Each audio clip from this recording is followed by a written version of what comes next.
C'est Madame Fatou Touré, je suis le chef de projet du PSENPA, projet pour la gestion de la santé environnementale et de la pollution en Afrique au niveau de la commune de Dalifort.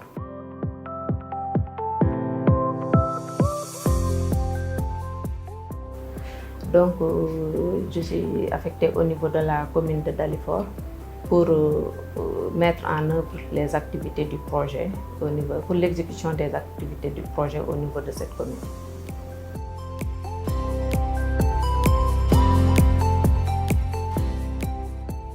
Ce qui justifie un peu le choix de cette commune. D'abord, nous avons sa position géographique par rapport à la zone industrielle de Dakar. Qui dit zone industrielle dit pollution. La pollution des bassins de Dalifort, donc c'est un grand problème au niveau de Dalifort. Il y a aussi la prolifération des dépôts sauvages d'ordures un peu partout dans la zone, le brûlage aussi des déchets et des pneus, l'essor de l'économie informelle. Tout ça constitue des problèmes qui génèrent vraiment de la pollution qui affecte la santé des populations locales. Donc c'est pourquoi le projet est installé à Dalifort et à Bel-Air.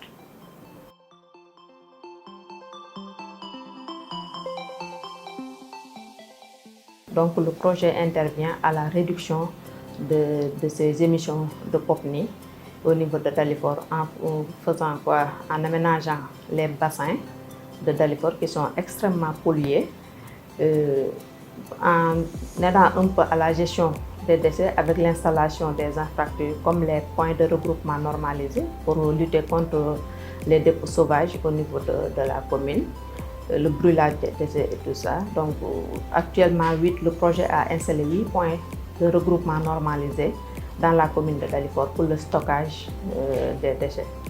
Et il prévoit aussi de renforcer ces dispositifs avec des points de collecte, 5 points de collecte au niveau de la commune de Dalifort. Le reste, c'est des travaux de sensibilisation, l'organisation des populations locales pour la pérennisation des acquis, des campagnes de sensibilisation, éducation et communication pour amener les populations à changer de comportement et adopter des pratiques beaucoup plus écologiques, en même temps protéger notre cadre de vie.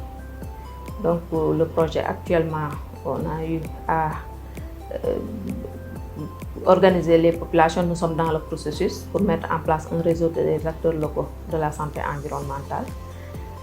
Actuellement, un bureau d'information est construit au niveau à l'enceinte de la mairie de Dalifort pour permettre de mieux donner la bonne information aux populations, de les sensibiliser un peu plus et amener les populations aujourd'hui à avoir un cadre de vie beaucoup plus viable et réduire en même temps les problèmes de santé. Le projet a procédé au désenclavement de certains espaces en libérant des espaces où on avait des dépôts sauvages de gravats et déchets. Donc ces espaces, une fois libérés, sont aménagés pour offrir aux populations des aires de jeu, aux enfants des aires de jeu et des populations des aires de détente. Donc actuellement, on a eu à aménager un site derrière l'école Abou Diop et c'est prévu encore d'aménager 5 sites au niveau de la commune de Dalifort.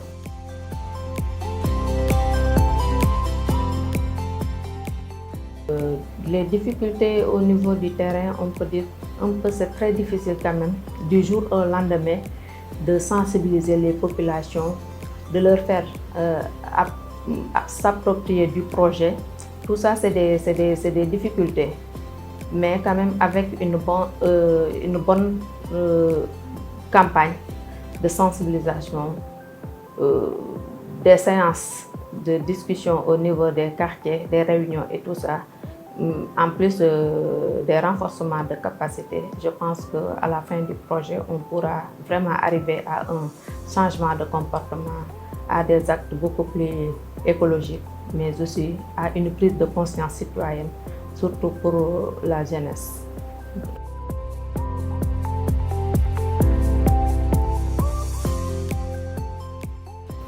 2025, comme je l'ai dit tout à l'heure, c'est l'aménagement de ces bassins de Dalifort.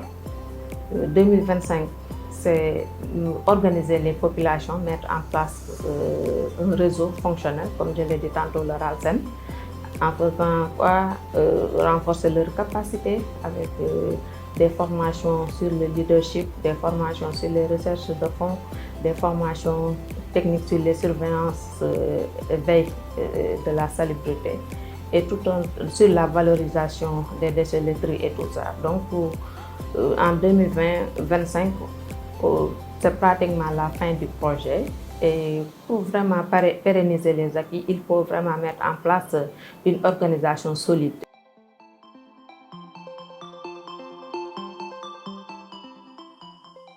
Des remerciements à l'endroit du FEM qui a financé ce projet à travers la Banque mondiale. Des remerciements à l'État du Sénégal à travers le ministère de l'Environnement et la Direction de l'Environnement et des établissements classés, mais aussi de l'unité de gestion du projet à travers son coordonnateur. Des remerciements aussi à l'endroit des maires, surtout la mairie de Dalifort, qui nous ont accompagnés, vraiment qui n'ont ménagé aucun effort pour la réussite de ce projet et qui nous accompagnent tout le temps pour la mise en œuvre des activités sur le terrain. Et pour terminer, les populations de Dalifort. Nos remerciements aussi aux populations qui sont à l'écoute, qui nous soutiennent, qui participent positivement au projet. Donc je pense qu'ensemble, d'ici 2025, on aura un Dalifort zéro décès, un Dalifort avec un taux d'exposition au POPNI vraiment bien réduit et remarquable à travers l'amélioration de la santé des populations. Merci beaucoup.